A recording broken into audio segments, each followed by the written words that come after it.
Hi hello welcome back to my channel. இன்றைக்கி நம்ம ஒரு சூப்பரான ஈவினிங் ஸ்நாக்ஸ் ரெசிபி தான் பார்க்க போகிறோம். மோமோஸ், வெஜிடபிள் மோமோஸ் தாங்க. ஒரு வாரமாக ரொம்ப கிரேவிங்ஸாக இருந்துச்சு. வெளியே போய் சாப்பிட்டாலும் நம்ம திருப்தியாக சாப்பிட்ற மாதிரி ஒரு 4-5 பீசஸ் தான் இருக்கும். ஸோ வீட்டிலே செஞ்சிடலாம்னு சொல்லிட்டு செஞ்சிட்டோம். மைதா மாவை நல்லா சாஃப்ட்டு டோவாக பிசைஞ்சு வச்சாச்சு. பாருங்கள் எவ்வளோ சாஃப்டாக இருக்குன்ட்டு. ஒரு 10 மினிட்ஸ் ஆச்சும் ஊற வச்சுக்கோங்க. அதுக்கப்புறம் நான் அதோட ஸ்டஃப் ரெடி பண்ணிட்டேன். ஒன்றுமே இல்லை, ரொம்ப சிம்பிள் தான், இருந்ததை வச்சு தான் பண்ணேன். கோஸு, கேரட்டு, பச்சை மிளகா, வெங்காயம், அப்புறம் இஞ்சி பூண்டு பேஸ்ட்டு, சால்ட் இதெல்லாமே போட்டு தான் நல்லா வதக்கிட்டேன். உங்கள்கிட்ட பீன்ஸு, பட்டாணி, அப்புறம் சிக்கனை கூட செஞ்சுக்கலாம். சிக்கன் இல்லை, தேர்ஸ்டே பண்ணதால் நான் சிக்கன் எடுக்கல. சிக்கன் ஆல்ரெடி ட்ரை பண்ணிவிட்டு நான் போஸ்ட் பண்ணுறேன். அதுக்கப்புறம் கொத்தமல்லியை தூவிட்டு இதை ஆற விட்டுருங்க. நல்லா ஒரு மிக்ஸ் கொடுத்துட்டு ஆற விட்டுக்கோங்க. பெப்பர் இல்லை, வேணாலும் பெப்பர் பிடிக்குன்றவங்க பெப்பரையும் போட்டுக்கோங்க, நல்லாயிருக்கும். இதுவே ரொம்ப சூப்பராக இருந்துச்சு. நல்லா அந்த கரம் மசாலா நான் ஆட் பண்ணல. உங்களுக்கு அந்த ஃப்ளேவர் பிடிக்கணும் போட்டுக்கோங்க. இதில் ஜிஞ்சர் கார்லிக் பேஸ்ட் போட்டது அவ்வளோ ஒரு வாசனையாக சூப்பராக இருந்துச்சு. அதுக்கப்புறம் எங்கள் அம்மா திரட்டி கொடுத்தாங்க சின்ன சின்னதாக. அம்மாவுக்கு ஸ்டஃப் பண்ணி இது பண்ண தெரியாது, அதனால் நான் திரட்டுறேன், நீ வச்சு ஸ்டஃப் பண்ணிவிட்டு மோமோஸ் மாதிரி பண்ணிவிடுன்னு சொன்னாங்க. ஏதோ எனக்கு தெரிஞ்ச டிசைனில் நான் போட்டு விட்டேன். அதுவுமே நான் யூடியூப் பார்த்து தான் போட்டேன். பட் ஆனால் பர்ஃபெக்டாக வரலன்னா கூட ஏதோ ஓரளவுக்கு மோமோஸ் மாதிரி இருந்துச்சு, நல்லா இருந்தது. இது ரொம்ப ஃபஸ்ட்டு ஸ்டார்டிங் பண்ணுறதால ஈஸியான என்னமோ அதை பார்த்துக்கலாம் அப்படின்னு சொல்லிட்டு அதை தான் எடுத்தோம்.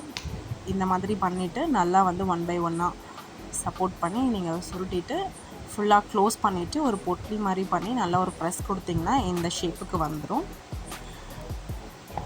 இந்த ஷேப்பில் மோமோஸ் சாப்பிட்ருந்தா சொல்லுங்கள். நான் பார்த்ததில் எனக்கு இந்த ஷேப்பில் இருந்துச்சு. இந்த ஃபினிஷிங் நல்லா இருந்தது. அதே மாதிரி திருப்பியும் ஃபுல்லாக ஸ்டஃபிங் எல்லாம் முடிச்சுட்டு செகண்ட் மோமோவையும் நான் பண்ண ஆரம்பிச்சிட்டேன்.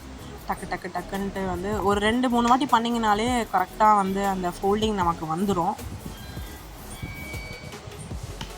நல்லா பண்ணிவிட்டு அதே மாதிரி நல்லா சுருட்டிட்டு ஒரு பொட்லி ஷேப்பில் பண்ணியாச்சு. ஃபுல்லாமே ரெடி பண்ணியாச்சு சூப்பராக. அதுக்கப்புறம் ஒரு ட்ரை சோமாஸ் மாதிரியும் போட்டிருந்தேன். அதுவும் நல்லா தான் இருந்துச்சு சாப்பிட்றதுக்கு.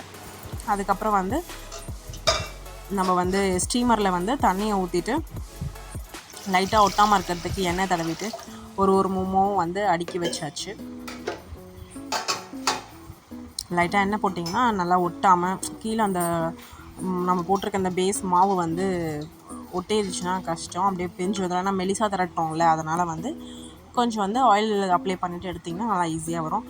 ஒன் பை ஒன்னாக நான் அடுக்கி வச்சுட்டேன். எவ்வளோ மேக்ஸிமம் நான் பண்ண எல்லாமே அழகாக அடுக்கி வச்சாச்சு. ஸோ மேலே வைக்கிறீங்கன்னா கொஞ்சம் மோமோஸ் மேலேயும் லைட்டாக ஆயில் தடவிட்டு வச்சிங்கன்னா ஒட்டாது ஒன்றோட ஒன்றா. நான் 2 ஸ்ட்ரீமர் ரேக் வச்சுருந்தேன். ஸோ ஃபஸ்ட்டு பேஸ் ஸ்ட்ரீமரில் ஃபுல்லாக வச்சுட்டு அதுக்கப்புறம் மேல் தேதியும் அதோட சேர்த்து சேமாக வச்சுட்டு அதுலேயும் ஆயில் அப்ளை பண்ணி இருக்கிற பேலன்ஸ் மோமோஸ் எல்லாமே அடுக்கியாச்சு. அதுக்கும் ஆயில் அப்ளை பண்ணேன். ஏன்னா இந்த மேலே இருக்கிறதுல கொஞ்சம் நிறையவே நான் அடுக்கினேன். ஸோ அதனால் ஆயில் நான் கொஞ்சம் நல்லாவே அப்ளை பண்ணிக்கிட்டேன். ஆனால் நம்ம பொரிச்சு எடுக்காமல் இதுலேயும் இது ஸ்டீம் தான், இதில் ஆயில் போட்டிங்கன்னா நம்ம ஒட்டாமல் அழகாக அந்த ஷேப் வரணும், உள்ளே வச்சுருக்க ஸ்டஃப் உடையக்கூடாதுன்றதுக்காக ஜஸ்ட் நம்ம இந்த இட்லிக்கு நம்ம போடுறோம்ல அந்த மாதிரி தான் வச்சுக்கோங்களேன். அப்படி தான் ஒட்டாமல் வரணும் அப்படின்றதுக்காக நம்ம அதை போட்டுக்கிறது. ஃபுல்லாக ஒன் பை ஒன்னாக எல்லாமே அடுக்கியாச்சு. அதுக்கப்புறம் மேலே லிட்டு வச்சு க்ளோஸ் பண்ணிவிட்டு ஸ்டீம் பண்ண ஸ்டார்ட் பண்ணியாச்சு. நல்லா ஒரு 10 to 15 மினிட்ஸ் நல்லா ஸ்டீம் பண்ண விட்டுரும். தண்ணி நல்லா கொதிச்சாதான் உங்களுக்கு மேலே வச்சுருக்க மோமோஸ் கூட நல்லா வேகும்.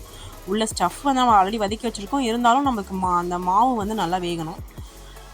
நான் இப்போ எனக்கு 15-20 மினிட்ஸ் ஆகிடுச்சு. அதுக்கப்புறம் லிட் ஓப்பன் பண்ணி பாருங்கள், சூப்பரான மோமோஸ் ரெடி ஆகிடுச்சு. வெஜ் மோமோஸ் நல்லா திருப்தியாக சாப்பிட்டோம். ஃபுல்லாக காரமே இல்லாமல் இருந்தால் தான் எங்கள் அம்மா சாப்பிடுவாங்க நல்லா. ஸோ பாருங்கள் எவ்வளோ அழகாக சூப்பராக வந்திருக்கு. எனக்கு அவங்க சைனீஸ் பண்ணுற இது அழகான அந்த சாஃப்டாக இல்லைனா கூட நம்ம வெளியே வாங்கி சாப்பிடும்போது எப்படி இருக்குமோ அதே டேஸ்ட்டில் தான் இருந்துச்சு. டேஸ்ட்டும் சூப்பராக இருந்துச்சு. இதே மெத்தடில் நீங்களும் ட்ரை பண்ணி பாருங்கள். யாருக்கெல்லாம் மோமோஸ் பிடிக்கும் அப்படின்றதையும் வந்து எனக்கு கமெண்ட் பண்ணுங்கள். நான்லாம் வந்து அந்த மோமோஸோட இந்த சட்னி, இந்த வாட்டி நான் சட்னி பண்ணலை. சட்னி பண்ணாமல் வெறுமே ஸ்டஃப்பை வச்சே சாப்பிட்டுட்டோம். எனக்கு ஏன்னா அவ்வளோ கிரேவிங்ஸு, அர்ஜென்ட்டு, ஸ்நாக்ஸ் என்ன பண்ணுறதுன்னு தெரியாததால் சரி ஓகே சட்டுன்னு மோமோஸ் பண்ணிவிட்டு டக்குன்னு சாப்பிட்ணும் அப்படின்றதுக்காக சட்னி நான் வைக்கலை. அப்படியே வைக்காமலே சாப்பிட்டாலே அவ்வளோ சூப்பராக இருந்துச்சு, ஸ்பைஸியாக. இதே மெத்தடில் நீங்கள் ட்ரை பண்ணி பாருங்கள். நான் அடுத்து வந்து சிக்கன் வச்சும் நான் மோமோஸ் ட்ரை பண்ணிவிட்டு போஸ்ட் பண்ணுறேன். தேங்க்ஸ் ஃபார் வாட்சிங். Subscribe my to channel. Thank you.